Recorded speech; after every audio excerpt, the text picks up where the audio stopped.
I'm Josh Cooperman, and this is Convo by Design with an episode for the ages. We're going to have so much fun. A return to one of my favorite design house destinations, the Pasadena Showcase House for the Arts.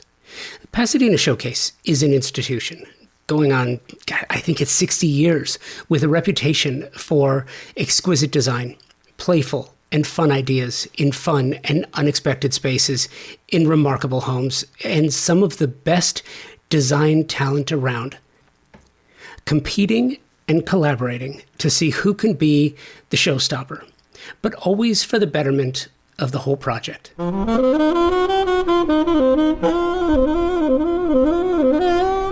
This was so much fun. I haven't had the opportunity to reconnect with the organization since 2020. I remember heading out to Pasadena and meeting with the designers outside by the pool instead of in their spaces in 2020. What a weird time. But this year, we gathered at Design Hardware in Los Angeles for a roundtable discussion about the project house this year and a touch on years past.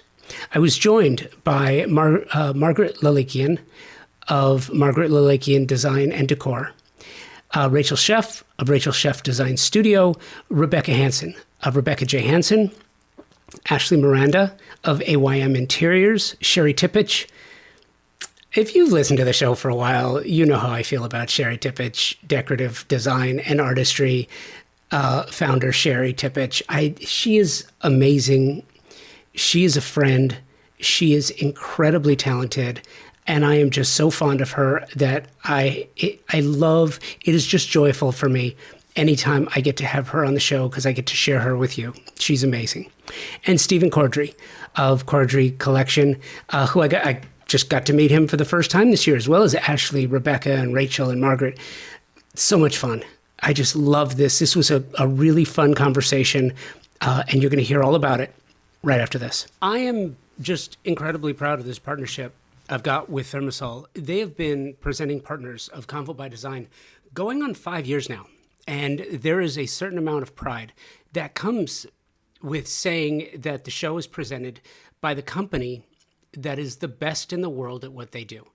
Thermosol engineers the most exceptional smart shower products and steam shower systems worldwide, full stop. And it's for a few reasons.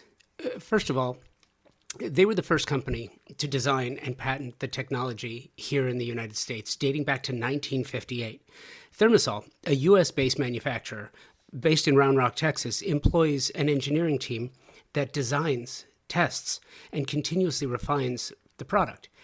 Their quality control team tests every single steam generator before it departs the factory. Who else does that? Nobody that I know of. I have the pleasure of working with some world-class designers and architects who tell me, and if you're in the business, you know this, that the idea of luxury has changed, especially when clients want a spa-like bathroom. Steam is mandatory, or it's just not considered a luxury. And if you want to add steam, you have only one true option, my opinion, and that's Thermosol. Mitch Altman, third-generation CEO of this family-owned company of 65 years, continues to innovate in the bathroom and shower space through technological marvels such as intelligent showering systems, sound therapy, aromatherapy, technical interfaces, and so much more. And now Thermosol, the industry leader in steam bath equipment and technology since 1958, as I mentioned, is enhancing its already stellar family of products with the new indoor and outdoor luxury saunas, available in 3 designs. The configurations are absolutely amazing, and you should probably go check them out. Indoor and outdoor options. It's amazing. You really do need to check them out. Go to thermosol.com or at Thermosol on the socials. I'm Rebecca Hansen from Rebecca J. Hansen Design Studio. I designed the primary suite in the gatehouse. Shari Tipich, Decorative Design and Artistry, and I did ponytails in the gatehouse. Ashleigh Miranda from AYM Interiors, and I designed the Media Oasis. Rachel Scheff of Rachel Scheff Design Studio, and I designed the Foyer of Enchantment. Stephen Cordrey of Cordrey Collection, and I designed the veranda. Laura Hovanesian, Blue Brick Design, and I designed the Powder Room Lounge in the main house. Okay, so here's what I love doing about these, and I know that there's a lot of us here. I love the roundtable conversation instead of the Q&A interviews. So we're going to chop this up a little bit, and I'm going to kick this off by telling you that I love the Pasadena Showcase House for the Arts. I love what they do, and some of my best friends in the history of ever, like Shari Tipich, I love, like, your Tom Petty treehouse, to this day, is one of my favorite designs. Mine too. I just love it. I love everything about it. Past house, some of the small spaces, that these little jewel boxes, and I think that Pasadena Showcase House for the Arts is a special project because they're remarkable properties, but there's just like something for everybody. So I'm curious, starting out, not specific to Pasadena, but why do you do a design house? Why do you do it? Why do you torture yourselves like this? It is so hard. It is so. If I know anything from speaking with designers who do this project for so many years, it's hard. It's hard work. Not just doing the design, but after the part, meeting people and sharing your story. How many times have you told the story? How many times can you tell the story of your room before you just go? So whoever wants to kick it off. Stephen, I'm getting a good vibe from you. Why do you do this? That's a great question. So the reason I do it every year is for, truthfully, for this one reason, and mostly this one reason. I stand in a room for 4 days a week or 3 days a week or whatever it is for 9 hours a day, as do all the people here.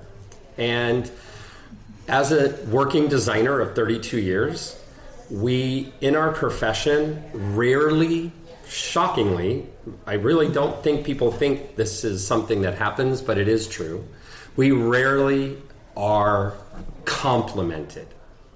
Not about being paid. It's not about anything. We are rarely taken aside by the owner or our client and said, hey, you know what? You did a great. It's beautiful. We love our sofa. We love our table. We love what it is. We are rarely complimented like that. We're told other ways, but not really often told that directly. And when I stand in my room and give my spiel and talk about all that, even before a word comes out of my mouth, and I know it's true for everyone at this table because they all do incredible work, because I've stood in the corner of their rooms from time to time, as they know, and I kind of listen, right? I just listen, just because I don't know why I listen. And here's what it is. They literally say, oh, wow, this is beautiful. Oh, it's so amazing. Look at that. Look at that. Oh, it's so incredible. Oh, I never thought of doing that. Graciousness, kindness, generosity, way beyond compliments, like acknowledgement of praise. What you did. Like huge praise. Yeah, but just an acknowledgement. It's like very validating. I've stood in her incredible bathroom that she did last year, right? And in the corner, what'd you say? Yeah, we shared a space. Yeah. So, and in the corner I stood, and people would walk in there. It was this tiny little bathroom, okay? And people would walk in there, because I was in the corner, and they would literally stand in the door, because they couldn't probably walk in the bathroom, but they would stand, and they would go, that is the most incredible tile work I have ever seen. And what she did was she layered tile on top of itself, or did a build out is what it's called, right? And she made like a base molding and a wall molding and a chair rail. It was spectacular. It was truly. Thank you, Steve. You're welcome. I mean that. It was really spectacular. And the same is true for Shari. I'm her biggest fan. I'm sorry, sir. I hate to take that from you, but I'm her biggest fan. And like this year, I don't know if they told her or not, but I've gone in her room like 3 or 4 times this year. And I actually just sit on the bench in her room, and people are like, "Oh, is this your room?" I mean, Yeah, no. This is Shari's room. I sit and I look up at her amazing ceiling. In my life, and I'm an old bird, been doing this for a hot minute, okay?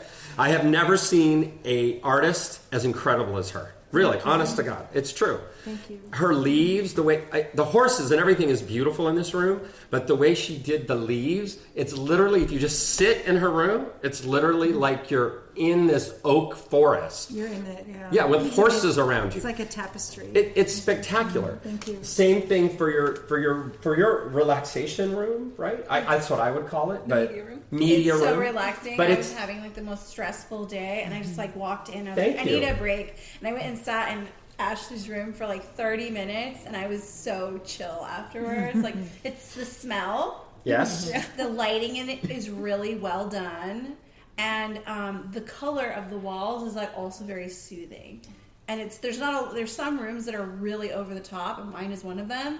And it's like sensory overload a little bit, and so like going into a room like that where it's like really calm and peaceful, it does feel like a relaxation. Yeah. Brings you down a few notches. Yeah, totally. Yeah. Absolutely. Yeah. And this year we have like a very floral and bird theme. Yeah, and I So think we the were in house line feels with the very- Met. Just yeah. saying. Yeah, I Right? agree. I think they stole it from legends. us. And legends. Yes, the blooms, the whole. Seriously, and we designed this in November, so none of us Your knew. earrings are floral too. Am I earring? Yes, I'm wearing flowers. Yeah, none of us knew, like, because we do this back in, the end of 2023. We didn't know that all these trends were going to be like the Met was all floral and like garden themed. Yeah. So Yeah. LCDQ, which is going right now, is all floral, and the houses too. So we were all Ahead kind of the time. We were all in sync. I think. And it was funny too, because at the beginning, my friend, who's my a mentor of sorts, was saying that something about doing florals again or being a one-trick pony, and I thought, well, I'm going to do ponies then. Yes. And now everything else is flowers, and so I'm doing ponies. But you're still have there's still a Yeah. lot of trees and Yeah, it's all outdoors trees, or but indoors. I specifically stayed away from anything like big and flower. I mean, the most I have are like the little sage, little yellow flowers, and that was it. So, because but it's all lush forest and trees. Yeah, the whole I mean, my space has flowers in it, but it's more trees. I think Yeah. it's a lot Yeah. of trees, like enchanted forest feel. And it does feel that way. It feels very like whimsical. Thank you. Yeah, it's like, the thing that I added towards the very end was these gold leaf birds that I made. And my lovely Shari here, I was like, I want to make these gold leaf birds. And she's like, come into my studio. I'll show you how to I'm do like, it. don't spray paint them. You have to gold leaf them. Yeah, I was like, and I wanted to gold leaf them, but I'd never gold leafed anything before, and so we spent an entire day together in Shari's studio, just gold leafing I did not know 27 that. birds. Yes. The boxes kept opening and opening and opening. Oh my god. But you told her how to do it. She I had to did. do I it told her how to herself. do it. She I gave hooked me her the up, tools. set her up, spread her out, and just like And she was went to painting town. her ponytails, and I was painting my birdies. And she looked over, she's like, "Dang, you're doing pretty good!" Like she was like surprised. I was like, "I learned fast." Here's another question, because I'm picking up on what you put down, and I'm curious. Do you think part of it is that you spend your careers working with your clients? You're part psychologist, psychiatrist, designer, wealth exposure mentor, Babysitter. wealth manager, babysitter, Delivery. right? Customer So- service. You spend all of this time in their heads trying to pull out what it is that they really want of you. You're talented enough to do it. You just have to figure out what it is, and you spend all this time reading their minds and trying to understand and talking to them. At the end of the day, when it's Design House, it's you. Like, it's what came out of your head. It's what you wanted to make, not what somebody told you that they wanted you to make, but what you got to do. It's the one time that you get to show your style and be you and personalize it. Is that why you do it? Yes. Absolutely. Yeah. It's our Yeah. chance to take risks that we can't always take with clients, and a huge chance to show off. Yeah, Yes. showcase your And do the best you can do, the most over the top if that's your thing. I also- Like for me, I'm a more is more person, totally. And so for me to do that, I still feel that my room's not finished. It's like every inch is hand painted, and we opened on a Sunday. We had the next Monday off. I was in there painting the following Monday, and the chairperson came in and she said, "All right, you gotta stop. You gotta stop now."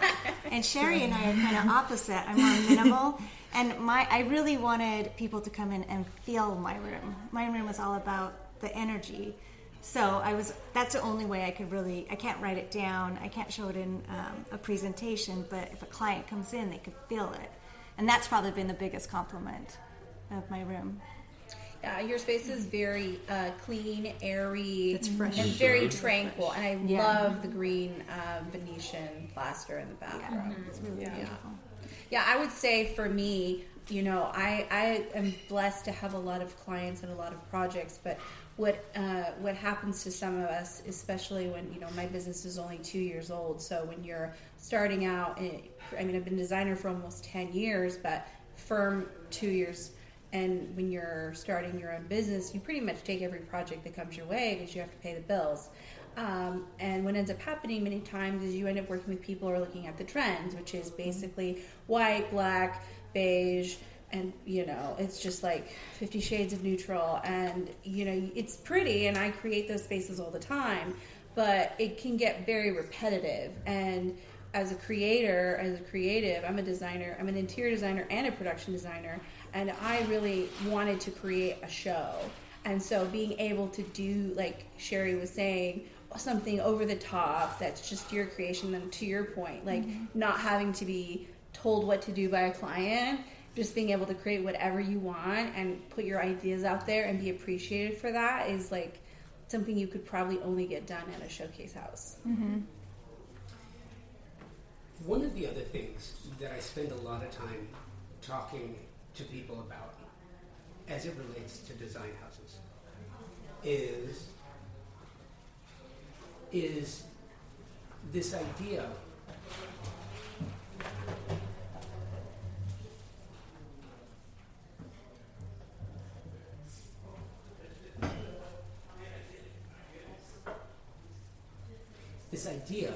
that you've got a design house, and people will say, well, I don't know if I could have a house that was once a design house or that is a design house, because you've got all of these individual creatives. You know where I'm going with this.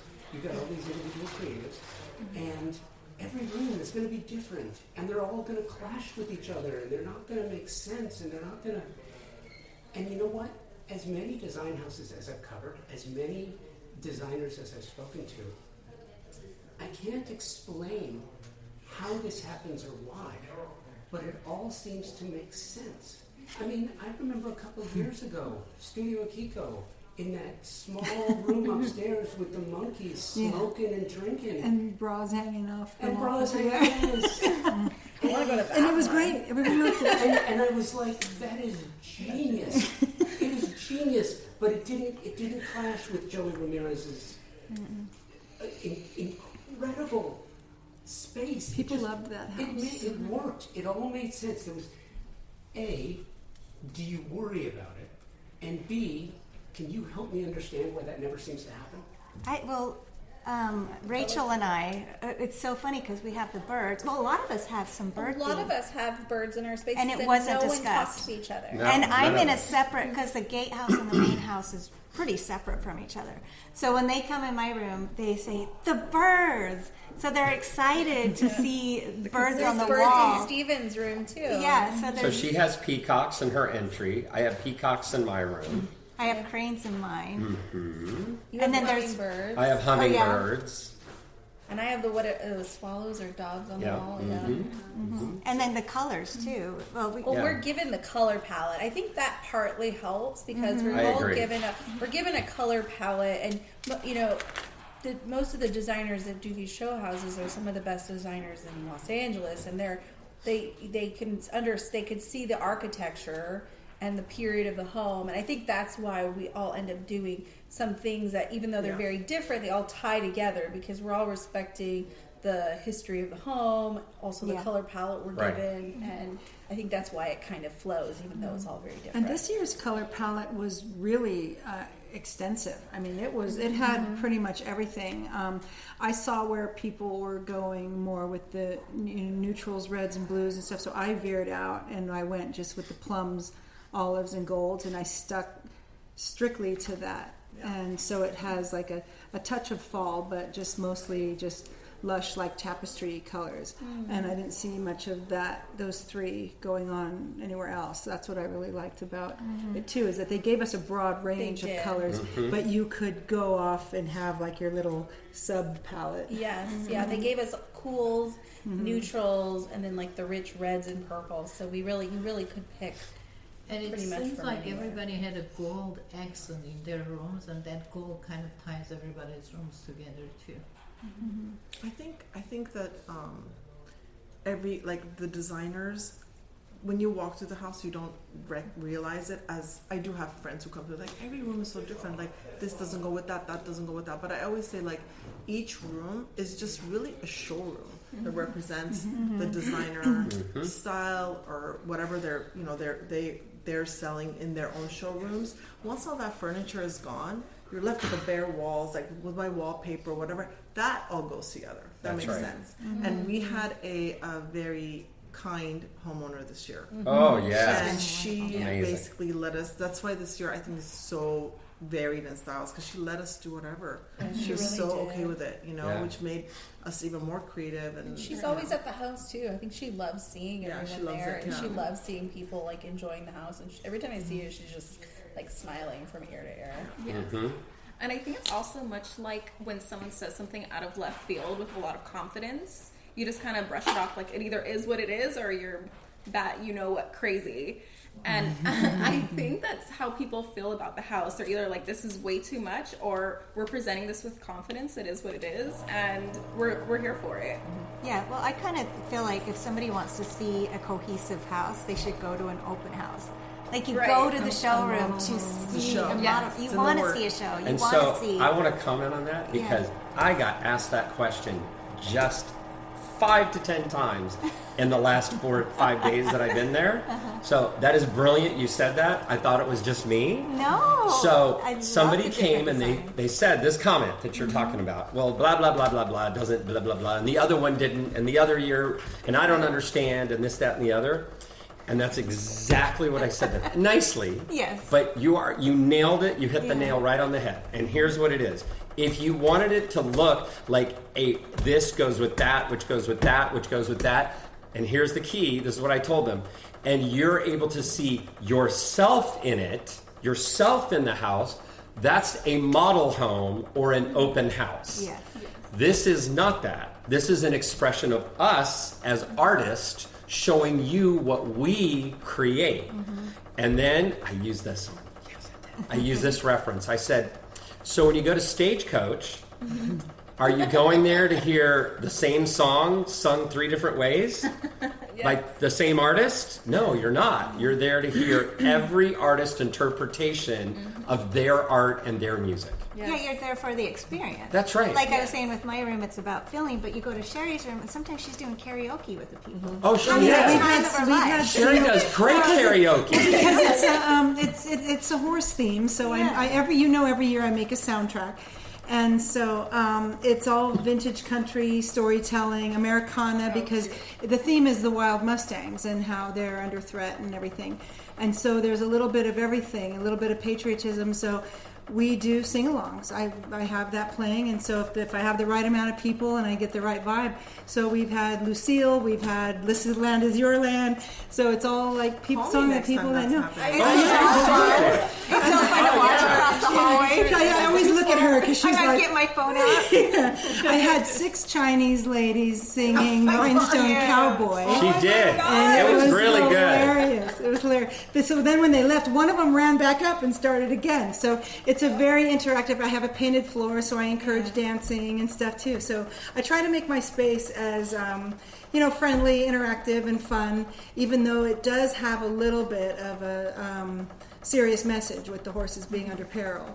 So I try to kind of balance it out with, some fun stuff too. Okay, I'm the opposite end, so they sing in my room as well, but I'm the Doris Day Miranda. Oh, yeah. So everything in my room is pink and green and woo-woo, and I play Doris Day There you go. and old standards all day long, and everybody's dancing, and yes. So it's always a great idea to bring audio to the experience. Oh, and scent.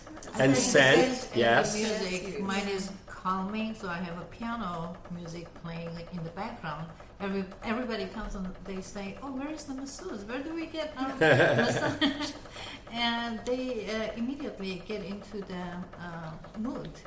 So it kind of creates a mood for them.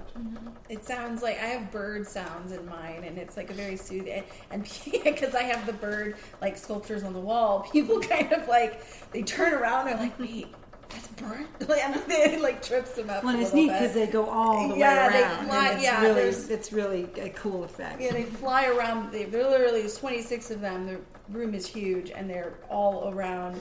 They're actually flying in and out of the murals that we did on the wall. You are listening to my conversation with some of the incredible designers from this year's Pasadena Showcase House of the Arts. We'll be right back, right after this. Design Hardware's newly remodeled showroom is where you will find a gallery-style space with a thoughtful display of products, purposefully positioned to allow unbridled exploration and discovery. High-end faucets, luxury tile, natural stone, wood floors, and bespoke hardware selections are presented in a holistic manner, strategically arranged to stimulate creativity and transition your vision from the conceptual stage to a fully realized space. Conveniently located, free parking available. Stop by to find your inspiration. Collect samples, get expert advice, and tackle everything on your shopping list all in one place. Visit them online at designhardware.com or in the real world, 6053 West 3rd Street in Los Angeles. As a busy professional designer, you know how important it is to find the right partnerships. Partnerships that allow you to specify the right products for every project. Professionals like you don't just have time to sit around and waste, right? So let me tell you about one of my partnerships. Pacific Sales is here to serve you with expert, knowledgeable, and non-commissioned professionals to help you specify the right product for all your projects. Non-commissioned. That means their only incentive is your satisfaction. Pacific Sales Kitchen and Home, a Best Buy company, has just that, with over 60 years of service in Southern California. Pacific Sales is your destination for exploration, advice, and inspiration. And you will find all your favorite brands, like Monogram, and their commitment to providing exceptional products, starting with materials. Monogram sources commercial-grade stainless steel on their refrigerators, unscratchable sapphire glass on their cooktop knobs, durable marine-grade bearings on their dishwasher racks. Monogram takes inspiration from the leading-edge materials used in the high-end automotive and aeronautics industry to provide you with lasting beauty and exceptional quality. The beauty is backed by the same level of attention to performance, which is why Monogram appliances are trusted and sought after by chefs all over the country. Chain-driven French oven doors that can be opened with one hand, and an industry-exclusive hearth oven that allows for all-electric indoor brick oven-style cooking without the need for external ventilation. These are just a few of the things that make Monogram so special. Pacific Sales features Monogram appliances, and Pacific Sales Kitchen and Home team is here to help you and offer their Pro Rewards program, which is a trade program unlike any you have experienced before. And here's the cherry on top, access. Access to exclusive builder trade incentives from top brands like Monogram. Visit a Pacific Sales showroom today to learn how you can unlock additional savings and benefits. Don't miss out on the opportunity to work with the best of the best. Visit Pacific Sales Kitchen and Home today and elevate your projects to new heights. Pacific Sales Kitchen and Home, where excellence meets expertise. This is one of the other things, too, that I love and I find so amazing, especially about this particular house. And as long as I've been covering Pasadena, this has been a universal. It's the experience that goes along with the design house. Now, listen, I've been around for a minute, Stephen, just like you. I've been to design houses and presentations where there is no experience. It's very stuffy. Oh, It's very. I've been to those too. It's very specific. It's very take your shoes off. Don't walk here. Don't do that. Don't do this. And I get it, especially when there's expensive art and there's expensive furnishings and I get it. Everyone's got their own vibe and their own. But one of the things that I think is so amazing is to have an experiential moment in this, where it's not just about what you see or what you can feel in the furnishings and the touch and the feel and the sit and the whatever.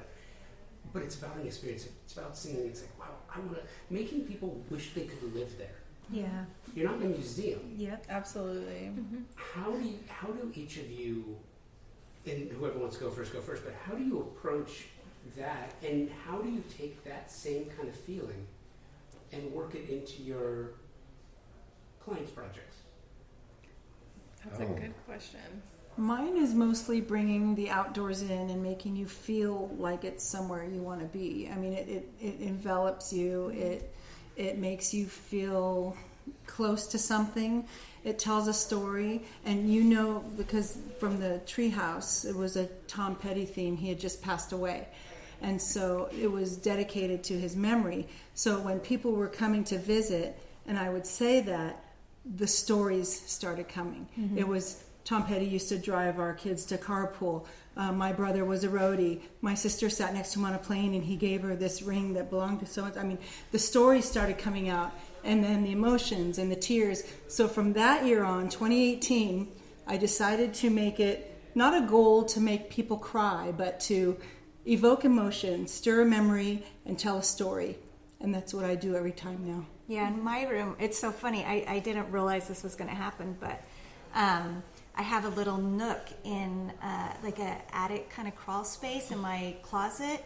And my contractor said, well, should we put a door on it? I'm like, oh, no, we'll leave it. But every time they come in, there's always a story, either what they would do in it or what they did in it as a kid, like in their old house growing up. And that's been really fun to hear these experiences That's from the cute. past. That's and fun. also I think it's a spatial thing, like having the way your space is planned, and how once you're moving in it and feeling it, and it evokes those feelings of whatever you're trying to have the audience feel. I think to Shari's point, and Rebecca's, but I think for me it's all about storytelling. Before I was a designer, I was a writer. So for us, when we're creating for clients, we don't obviously need to create the story is there, and that's where like extensive interviewing process comes from, because we're essentially going to be telling that family story. But when you're doing a showcase, it's a bit more creative, because you can create whatever character you want. For me, I created a baroness, so my space was created for a baroness, and she lived amongst the fairies and the woodland creatures, and as a production designer, occasionally when I get more creative projects, I do get to do that. And I find that when there is a strong story to be told, the design is better. Yeah. That's for sure. I think also people really want to put labels on things. They're like, is it mid-century modern? Is this contemporary? What is this? And when you have a room that is very much like just costume to mid-century, everything in the room is mid-century modern, their colors and everything, you just kind of say, yes, this is a beautiful room, but it's mid-century modern, it is what it is. But when you have a level of interest, like you have juxtaposition, like with my room, we have, very high tech, but we also have really earthy elements, dark wood, really earthy metals. And when you add these levels of interest, it can't help but evoke feelings within people, because you have that somewhere to look, you have somewhere to feel. There's so many different things to look at and see and experience. So that's how I create the feeling, is just by creating interest. Yeah, mixing styles together, I think, if it's done correctly, can be really interesting. Like in my space, we have some really 300-year-old antiques, and then we have contemporary sculptural organic pieces too. So I think if you mix things together, it is more interesting. It's less of a showroom. Yeah, It's exactly. more of a personality. It looks like it's been curated over the years, which is what real design should look like. Exactly. In my room, everybody wants to touch everything, and it seems like I gave them the music to hear, and then I gave them the scent to feel that they are in the spa lounge, and they also want to touch it and feel it things, and they want to touch the blankets and the towels and everything. It seems like if they can touch it, feel it, and experience it, then that's brings them memories, and that kind of transforms them to a place where they want to be. And what's interesting too, and you touched on it a little bit, having spent years speaking with and admiring set decorators. I love working with set decks. I work with the SDSA, the Set Decorators Society of America, and I love what they do. I just think it's such an incredible skill to create an environment. It's so from a page, from written word, and then to create an actual environment. And it's interesting because if you talk to a set decorator, they will tell you, I'm not an interior designer. And they feel that way, they're not interior designers. But I do think too that every good, strong interior designer has elements of a set decorator within them. If a designer, and look, they exist and it's cool, but if a designer can't take the client out of the equation and just listen to who they are and what they want and be able to extrapolate that and create their own space, then they lack something in their skills and ability. Because you have all taken on a room in a design house, you've done a couple of things. First of all, you've put yourself out there as a set decorator. You've taken an idea and you've turned it in. You've transformed it into an actual embodiment of that idea, which I think is extraordinary. You take on an extreme commitment to do it, and you put yourself out there because look, the world is full of wonderful people, but there's a few assholes in there too, right? And I look, if I'm wrong and you guys have never walked into a space or been standing there like a fly on a wall and heard someone say about your room, well, I could never live in a room like this. Everyone hears that. I mean, because there's always people who will feel that way, and while they're entitled to their own opinion, totally cool. But there's something about putting yourself out there as a creative and your willingness to take that on. I think that also, and again, if I'm falling, please feel free to tell me, but I think that also gives you a stronger motivation to do the work that you're doing, and it is so uniquely personal to you. And I'm just curious, what do you take from that experience, and how does that affect not the work you do necessarily, because it's always different, but how does that affect your process? I don't have interior design training. I came in as a decorative artist. I've been a decorative artist for 35 years, and I did my first showcase at that time, and I did 20-something showcases as an artist. And so now coming in as a designer, I think I bring an element more of set design too, because it's like my thing is really just like putting the show in showcase and having it be about the color and the over the top, and less about a design rule or a design aesthetic that somebody may learn in design school. So I think that kind of sets my story apart a little bit, maybe, because I just go in there with things that I like, things that I think are pretty, or things that I think are lively or unique or something. And so it's kind of like where I'm treated as a designer now because I'm given a design space. But I think my approach might be a little bit different, more from a decorator, decorator standpoint. So on that note, I'll say yes. I've seen your spaces, and I believe you do that. Mm-hmm. I think you. So I am a set decorator, and I'm in SDSA, and so what I've learned from years of doing sets, movies, everything, and people's houses. So I've learned that I feel a person today, because of social media, because of everything that's available to them at the finger touch of their phone, they want a movie set in their house. Mm-hmm. I think that is what people want now. They want us as designers, regardless of our background or whatever we do or don't do. I think they want you to create a little movie set for them in their whatever room or house they're giving you. So my experience has been, and what I've learned from Showcase, standing there and listening to all the compliments, is all of our rooms are very showy, right? That's what we all said. We made them very dramatic for a reason, to show off our talents, right? And to create a mood and all of that. Each of us has our own mood. What I learned when I sit there and listen is everybody comes into my space, and whether I gave it a name or didn't give it a name, although it helps to give it a name, right? So like Doris Day Miranda or whatever it is, right? When they come in, they seem to instantly transport themselves to whatever that is in their head, and they light up and they become really alive, and it becomes more interactive, becomes more enjoyable for them.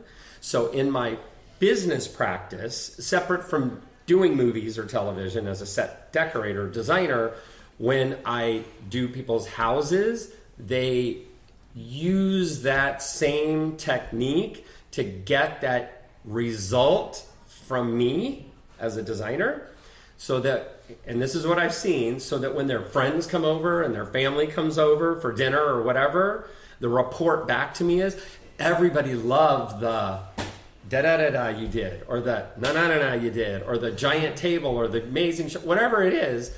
It's the client, are being shown like their own little movie, right? Their house becomes their own story, I think is a good way to say it, right? Yeah, I agree. Right, and I feel like everybody's room has created a story.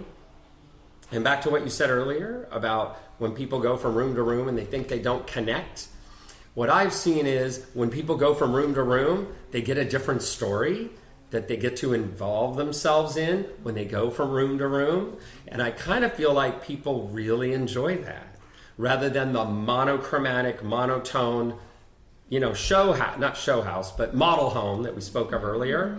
I think they like the difference from room to room. I think it becomes more interactive for them and more exciting for them. And it's more showy. It's more showy, yeah.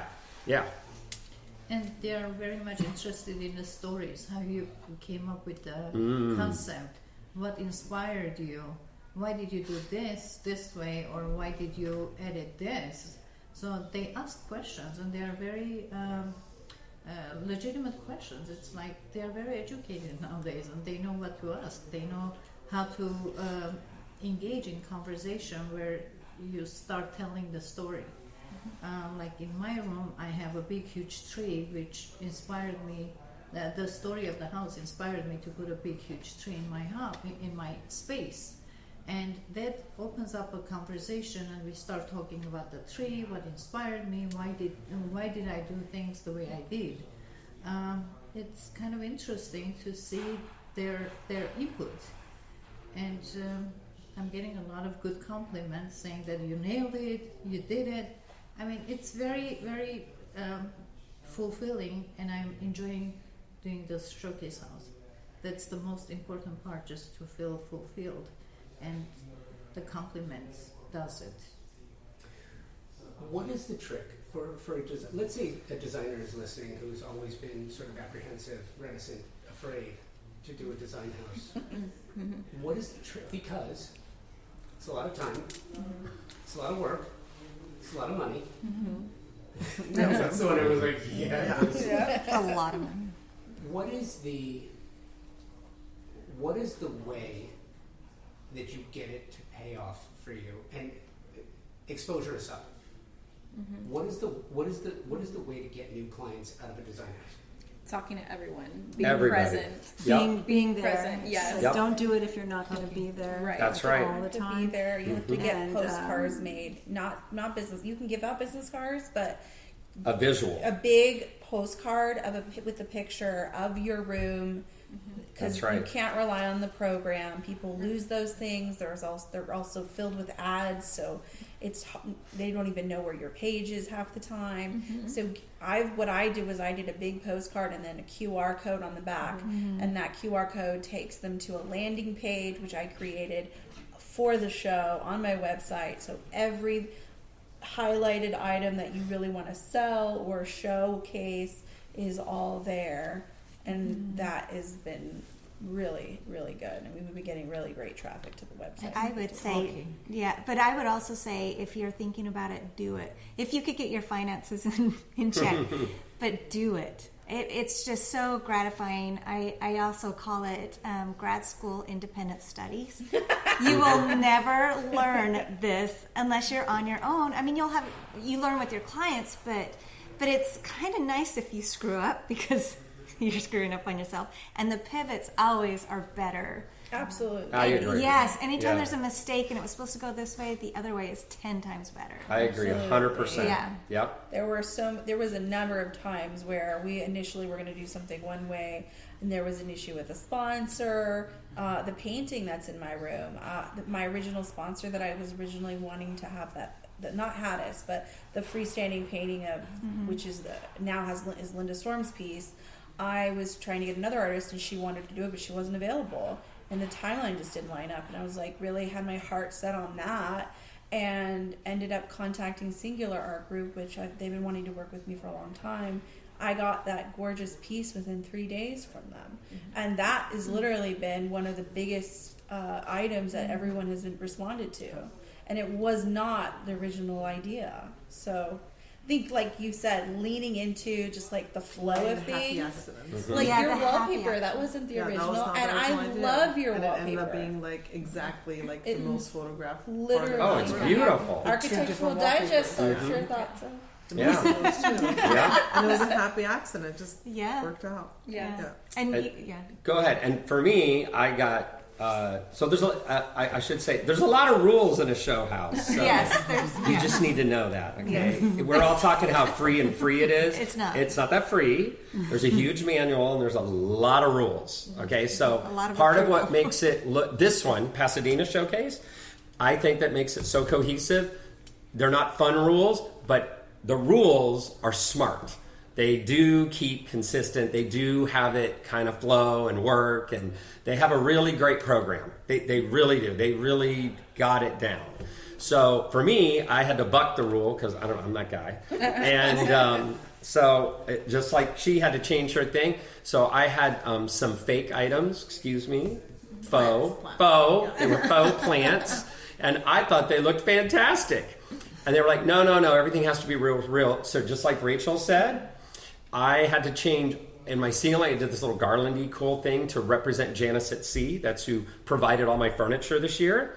And it's beautiful. It's amazing. And Janice's brand is this beautiful trellis pattern. It's on their building. It's like part of their brand, right? So that's what I did on the ceiling of my room. And they were like, no, you can't have that. So Stephen had to go and create new garland, of which, just like she said, or everybody said, I made out of lemon leaf. And they're hand bound, and then I made garland out of them, and then I strung them across the ceiling. That's the thing that every person who walks in my room, even though it's dried, now it's not like it's greenish, they're like, oh, I never thought of doing that. So that happy accident, it looks 10 times better, and it came out better, and the palms on the side, and the palms instead of the topiary trees, right? Became this softer, more beautiful, more natural design. So even the turns become better. Right. Absolutely. Right? Yeah. And same thing happened with me. They came and saw the fake pastry displayed, and they said, no fake pastries. So I was thinking, what should I do so I don't have to bring new pastries every day, because I have to change it. It doesn't last. So I just did the dried fruits. It worked out so perfectly. Everybody comes looks and asks, really pretty. Now I have too. to give them the address where I got it. So everybody wants it. Last question, because I think this is probably one of the things, the anchor, the glue, if you will. Talk about your relationship with your vendors, sponsors, partners, donators, memoers, all of the people that you beg, borrow, steal, joke. I mean, hey, look over there, and then you steal it. Because I've been around a minute. I get this, but it takes a village. I mean, it really takes a lot. Talk about the relationship with all these people that you work with in the process of negotiating and theft, borrowing. Talk about that a little bit. I would say for me, my partnership with Janice at Sea has been incredible. their generosity, their willingness to help me and participate. They even work my room is amazing. And I think you get that by approaching your vendor, whoever it is or whatever you need, with not the tagline of, you're going to get a lot out of it. You should come do it. It'll be great for you. Because how do you really promise that? Can't promise right? that, yeah. So I think the dance with your vendors is to say, I want to showcase, pardon the pun, I want to showcase the best of what you have to offer, the newest of what you have to offer, the most interesting thing you have to offer, something that does something that you really wanted to share or show people about your product. That's how I approach them. And for me, I took that and used that to actually help create my design. So I started with the vendor and I said, I want to do show house. I really love this furniture piece that you have. I want to create a room around it. And they're like, well, you can't have that one, but you can have this one over here. And so I had to change me and create based upon that item, and that generated interest in my head. I created a whole new story like you were speaking of earlier, and it really created a whole new beautiful room that came to life based upon actually what the vendor was willing to give. Yeah, and it's like tile. Like the tile vendor that sponsored my bathroom, when they get a sample piece, I don't know, maybe it's like 16 by, I mean, it's pretty small, but then they walk into the bathroom, they can actually see a whole floor of the tile laid out. So it's beneficial for them, for people to see it in real life and how it would be laid out. I think for me, what really benefited me, because I have never done a showcase before, and it was a big undertaking for me, and like I said, my business is only 2 years old, so I was definitely nervous about cost and how, I was going to be heavily reliant on vendors and sponsors to pull off such a big room. And so for me, I created a very detailed 3D model of the space. So I had very detailed drawings of everything I was going to do. And then I created like a 30-page design presentation with concepts, items. So I was able to present that to each sponsor. And when they saw the vision, some of them were just like chomping at the bit to get involved. I mean, I had incredible sponsors this year. They were more excited to do it than me. And for me, I think that was the takeaway. If you approach a sponsor and they act like they're doing you a favor, that's probably going to be a strenuous relationship with that sponsor. I won't say. No, say. Oh, for the good ones. Oh, the good ones. Oh, the good ones. Oh, absolutely, 100%. Hada Studios.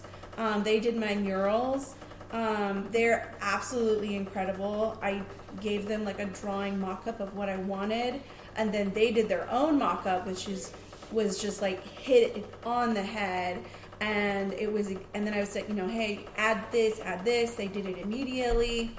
Not only did they do that, once the show was done, they came in, videoed me, did a full video for me, did a full photography package, and have been promoting their space and showcasing me in a way. Like, that's the sponsor you want to help you. Another one is Silk Road Rug. They did the staircase runner. It was a $20,000 sponsorship that they did. And the day he was going to install it, his guys got sick.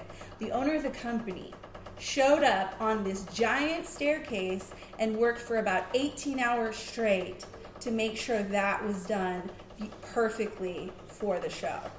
Mind you, there was still construction going on. Oh, so all the owner around of the Rachel's company room. Yeah. was sweeping like drywall dust Yeah. from the staircase so that he could put this down. Like, he was absolutely incredible. No, literally, me and Armin were there for about 4 to 6 hours scrubbing the staircase of drywall dust and even staining stairs that were like discolored, color matching it. Like, he is incredible. And then I would say all of them. Pink Guy Painting was the finisher who did the walls in the foyer.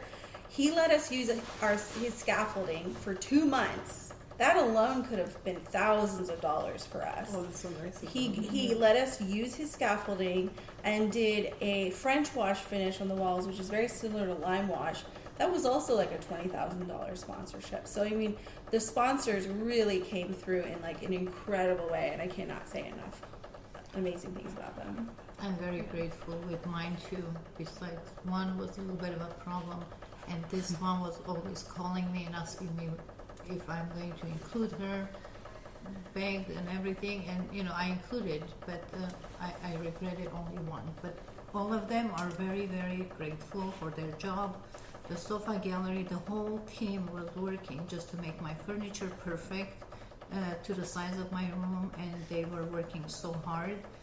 I was in their showroom trying to make sure that everything will work out with the room because my space is very, very small, and I wanted to make sure that the furniture will fit and it won't overpower. Sofa gallery, I would use them over and over again. I would use my lighting guy. He's like breeze. Everything went so easy with him. You're talking about Ben, right? Talking about Ben. Ben is amazing. He is an amazing guy. I would use him over and over again, and I have used him in the past, and I had a working relationship with him. My contractor, I cannot thank him enough. He was there for weeks and months, and he worked so hard, and none of those charged me any penny. My drapery guy, I met him only twice, and he gave me the best. Everybody is complimenting on his work and everything that he provided. I mean, the flooring guy, everybody was so professional, and they understood everything was expected of them.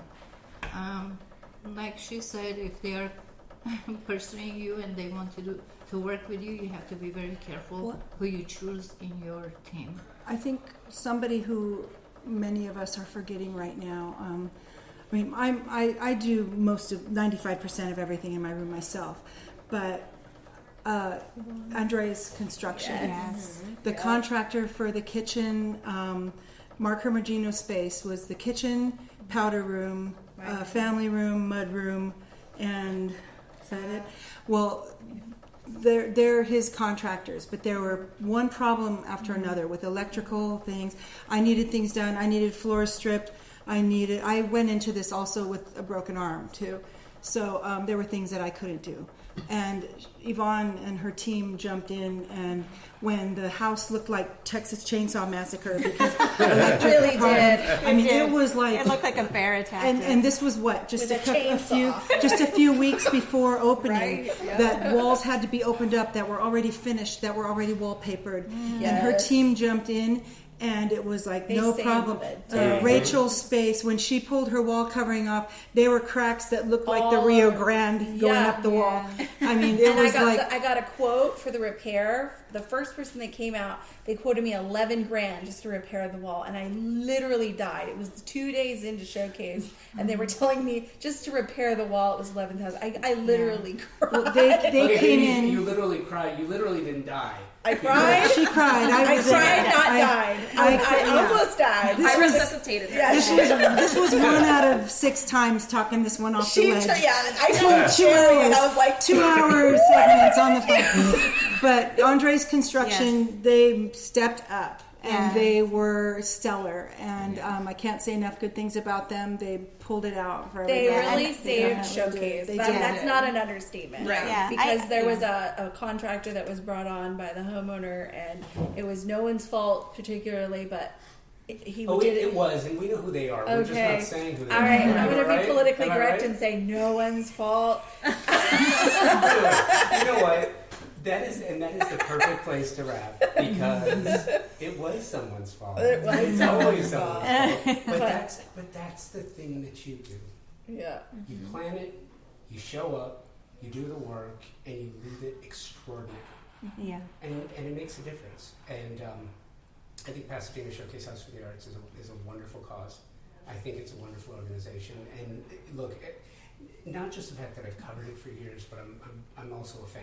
So I love what you guys do. Thanks for doing it. Well, you are Thank invited you. back next year to spend the day with us and Yes, see it in please. person. Yes, from beginning to end.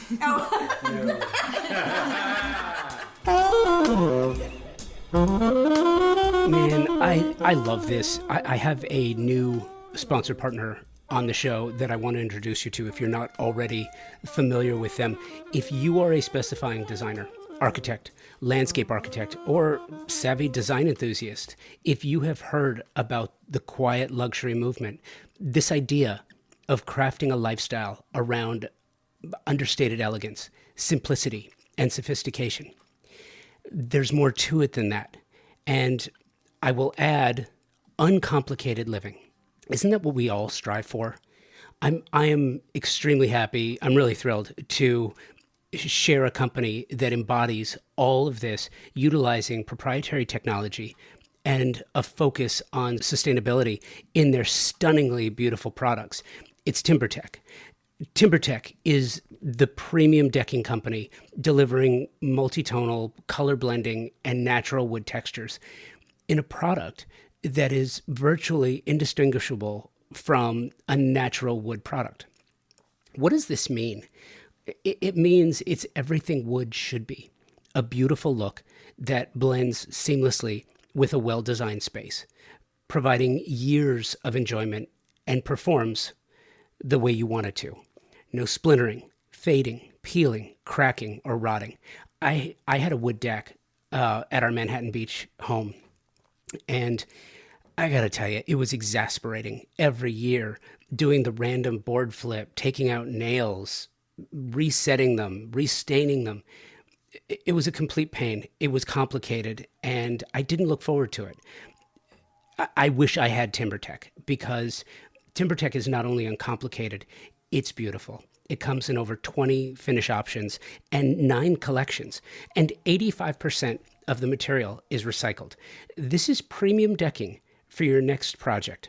Learn more and specify it for your next design project. TimberTech on the socials or timbertech.com, where you can find a retailer near you, as well as a number of tools to create, design, order samples, and get the expert help you may need.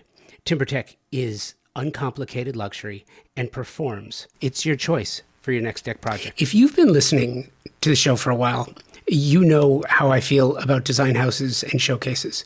They are the equivalent of the audio show for gearheads. You get a chance to see what can be done with the right creative force and opportunity to showcase